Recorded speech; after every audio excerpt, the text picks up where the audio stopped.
영국의 전 총리인 철의 여왕으로 알려진 마가렛 대처는 이렇게 말했습니다. 자신의 생각에 주의하라. 그것은 의미를 갖게 된다. 자신의 말에 주의하라. 그것은 행동이 된다. 자신의 행동에 주의하라. 그것은 습관이 된다. 자신의 습관에 주의하라. 그것은 성격이 된다. 성격에 주의하라. 그것은 운명이 된다. 물론 이 명언의 의도는 생각의 중요성을 강조하는 것입니다. 마지막 메시지, 성격이 운명이 된다는 성격의 중요성을 강조합니다. 그리고 이러한 다양한 성격 중에서 부자가 되기에 유리한 성격이 있다는 것을 알고 계셨나요? 좋은 성격과 착한 성격이 부자가 되기에 좋다면 대부분의 자원봉사자들이 부자가 될 것입니다. 만약 계산적인 성격이 부자가 되기에 좋다면 이기적인 내 상사는 부자가 되어야 할 것입니다. 도저히 감이 잘 안 잡히시죠? 그렇다면 부자가 되기에 유리한 성격은 무엇일까요? 오늘 영상을 끝까지 보시면 이 질문에 대한 답을 얻을 수 있습니다. 고민을 많이 해봤습니다. 근데 생각해보니까 공통적으로 나타나는 세 가지 현상이 그런 게 있더라고요. 그래서 제가 그걸 한번 정리를 해봤습니다. 첫 번째, 부자가 되기 전에 나한테 일어났던 신호예요. 징조, 바로 자꾸만 할 일을 놓치게 되는 거죠. 원래는요, 할 일을 놓칠래야 놓칠 수가 없어요. 매일매일 루틴한 일을 했었고, 어제 했던 일을 오늘 하고, 오늘 했던 일을 내일 할 거기 때문에 할 일을 놓친다는 일이 발생할 수가 없습니다. 매일매일 하는 거죠. 그 다음에 실수한 신입들한테 되게 엄격하게 되었어요. 왜냐면 나는 매일 하던 거기 때문에 너무 쉬운 일이고 절대 까먹지 않고 그런 반복적인 일이에요. 근데 내 밑에 후배가 들어와서 근데 얘가 실수를 하고 못하는 거예요. 그래가지고 스스로에 대해서 자랑스럽게 생각을 했죠. 매일매일 했던 일이니까. 제가 원래 할 수 있는 양이 100이었다면 제가 하고 있던 일이 10이었던 거예요. 10까지 난이도가 낮아진 거예요. 계속 하다 보니까 전혀 이제는 어려움도 없고 사고도 아닌 일이 일어나고 실수도 없는 거죠. 그래서 저는 메모라는 것이 필요가 없었어요. 계획을 세운다. 이런 것이 필요 없었습니다. 왜냐하면 하루에 아침부터 퇴근할 때까지 나한테 일어난 일을 내가 다 알고 있기 때문에 그래서 크게 계획이라는 것이 필요 없었어요. 오는 대로 닥치는 대로 해도 내 역량 안에서 큰 문제가 없었습니다. 근데 부자가 되기로 결심한 순간부터 제가 하는 일의 양을 늘리기 시작했죠. 왜냐면 저는 겁이 많았기 때문에 지금 하고 있는 거를 놓고 다음 걸 한다는 선택을 하기가 어려웠어요. 그래서 어떤 선택을 했냐면 지금 하는 거를 그대로 하면서 다음에 내가 갖고 싶은 걸 더 얻는 선택을 했어요. 그러면서 어떻게 될까요? 내가 원래 하던 업무량에다가 새로운 것이 추가되는 거예요. 하나를 추가했을 때 괜찮았죠. 두 개 추가했을 때 괜찮았어요. 근데 압도적인 양이 추가되기 시작하면서 그때부터는 우선순위라는 게 필요해지고 정리가 필요해지고 메모가 필요해지더라는 거죠. 회사에 처음 들어왔을 때는 저는 되게 괜찮은 회사였던 것 같아요. 그래서 제가 정리나 메모나 우선순위가 왔는데 뒤죽박죽이었고 그거를 메모하거나 내가 정리하거나 우선순위를 정하지 않더라도 계속해서 그냥 얻어 터지고 깨지고 하면서 어느 순간에 그게 필요 없는 순간까지 회사가 기다려줬어요. 그러다 보니까 잘리지도 않고 그러다 보니까 이게 익숙해지면서 그 일을 할 수가 있게 된 거죠. 그쵸? 근데 내가 추가로 일을 하게 되면서 바깥 세상에서 그걸 기다려주지 않아요. 여기서는 회사 안에서는 그렇게 돼봤자 진짜 최악의 상황에서 얻는 게 간복 아니면 정직 이 정도가 거의 범죄 수준 저질렀을 때 내가 받게 되는 페널티인 거예요. 근데 바깥 세상에서는 어때요? 내가 이걸 실수하게 되면 내 장사가 그냥 망하는 거예요. 내가 여기까지 넣었던 시간이나 돈이나 이런 게 다 무너지게 되는 거예요. 그러다 보니까 우선순위 정리, 메모 이런 게 무조건 필요해지게 된 거죠. 여기에 쓰는 거, 글을 내 생각을 글로 남겨놓는 거 그런 게 필요해. 이렇게 생각하시는 분들이 있을 거예요. 근데 이게 어떤 순간까지는 버틸 수가 있어요. 대부분의 사람이 이렇게 하기 때문에 직원들이나 평범한 수준에 있는 사람들한테 주는 업무는 이 정도 수준에서 주는 수밖에 없어요. 근데 이거를 돌파해 내려면 업무량을 급격하게 끌어올려야 되고 일의 양을 그러면서 이거를 적는 수밖에 없다는 거죠. 그렇죠. 암상 같은 상태예요. 어떤 숫자는 암상한 게 더 효율적일 수도 있지만 어떤 숫자부터는 암산하는 거 미친 짓일 수 있잖아요. 그래서 부자가 되기 전에 나타난 징조 그거죠. 자꾸 내가 실수를 한다. 왜냐면 내가 익숙하지 않은 일을 하기 때문에 그런 거예요.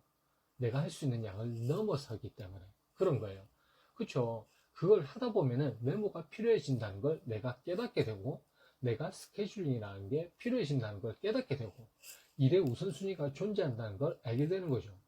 그렇게 해서 내가 우선순위 어디다 두느냐, 나한테 리턴이 많은 일, 그런 걸로 다시 삶을 배우라고 이렇게 하기 시작하면서 어떻게 보면은 제 삶의 성장 속도가 나오기 시작하는 것 같습니다.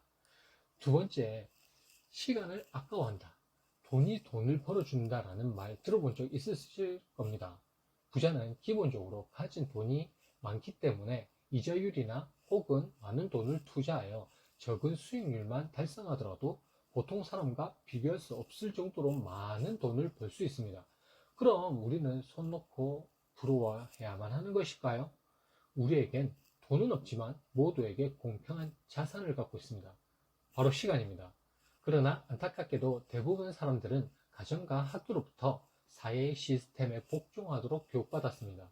유일하게 가진 시간이라는 자원마저도 직장을 다니며 헐값에 반납하고 아무것도 할 힘이 남아있지 않은 우리는 휴대폰이나 TV를 보며 하루를 마칩니다. 이에 독일의 철학자 프리드리히 니체는 이렇게 말합니다. 하루의 3분의 1을 자기 마음대로 쓰지 못하는 사람은 노예다. 사실 이러한 생활 패턴은 하루의 보상이 아니라 다음날도 성실하게 출근하여 문제없이 일하기 위함입니다. 즉 아무것도 하지 않고 쉬는 것마저 노동의 일종으로 볼 수 있다는 뜻입니다. 금요일 저녁, 토요일 저녁에 무엇을 하시나요? 만약 휴학하거나 휴직했다면요?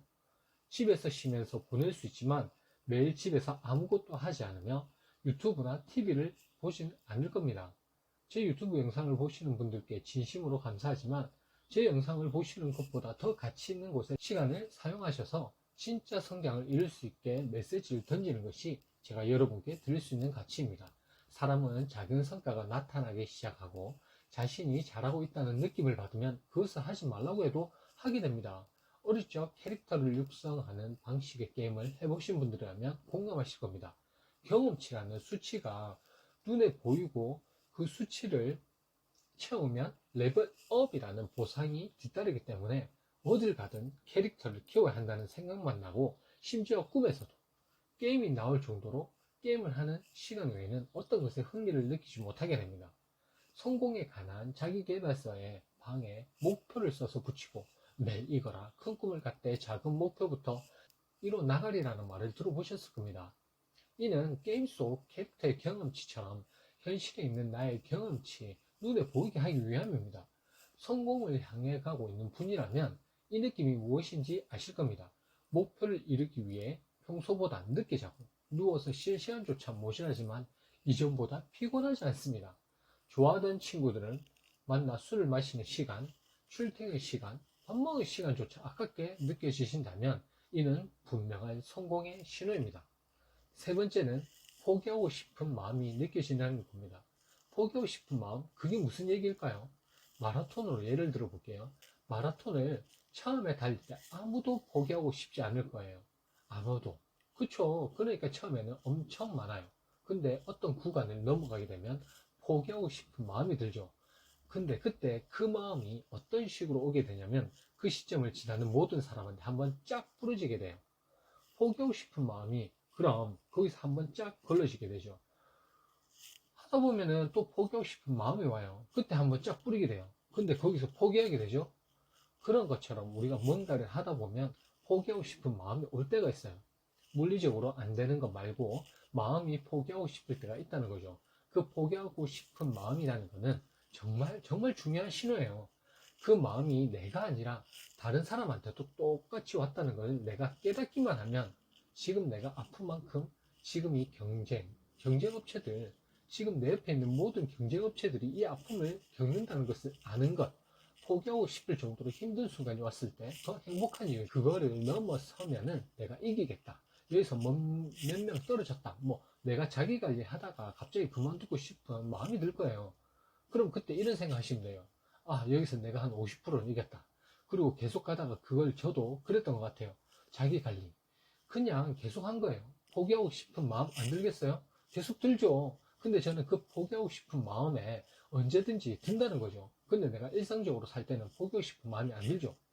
근데 어느 순간 아까 첫 번째 얘기했던 거 자꾸만 일을 놓치게 되고, 이렇게 되면 어떤 걸 시도했을 때 계속 실수하게 되고 놓치게 되고 우선순위를 놓치게 되고, 이런 상황에 대해서 내가 실수를 한다는 것을 자꾸 부정적 피드백을 하게 되면 포기하고 싶은 마음이라는 게 생겨요.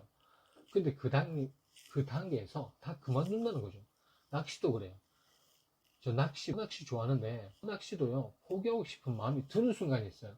그걸 넘기고 나면 그 매니아가, 아, 그래서 포기하고 싶은 마음이 든다. 이거는 부자가 되는 징조 중에 하나다. 포기하고 싶을 때 많죠. 근데 그거를 그냥 생각을 바꾼 거예요. 어떻게 보면은 그냥 정신 승리를 한 거죠. 나만 그런 게 아니야. 경쟁업체들, 아니 다른 사람들 이거 다 겪고 있어. 이건 포기하고 싶은 마음이 나한테 왔다는 건 다른 사람한테도 왔다는 거니까, 다른 사람이 포기할 수 있는 정말 기회가 왔다는 거죠. 세상은 협력, 게임도 있지만 분명히 경쟁적인 요소도 있거든요. 이 세 가지를 좀 정리해보면, 첫 번째는 자꾸만 할 일을 놓치게 된다. 두 번째는 시간을 아까워한다. 세 번째 징조는 포기하고 싶은 마음이 든다. 이런 것 같습니다. 여러분들은 아마 이런 느낌을 어떤 분야에서건 많이 느껴보셨을 거예요. 저는요, 이 세 가지 느낌을 게임할 때 많이 느꼈었거든요. 그렇게 했더니 온라인 세계에서 제가 부자가 됐어요. 그리고 이번에는 이 느낌을 현실 세계에서 느껴보자 하고 살았습니다. 그때 감각을 좀 살려보시면 지금의 빠른 성장을 만드는 방법 중에 하나가 되지 않을까 생각됩니다. 영상 봐주셔서 감사합니다. 행복한 하루 되세요.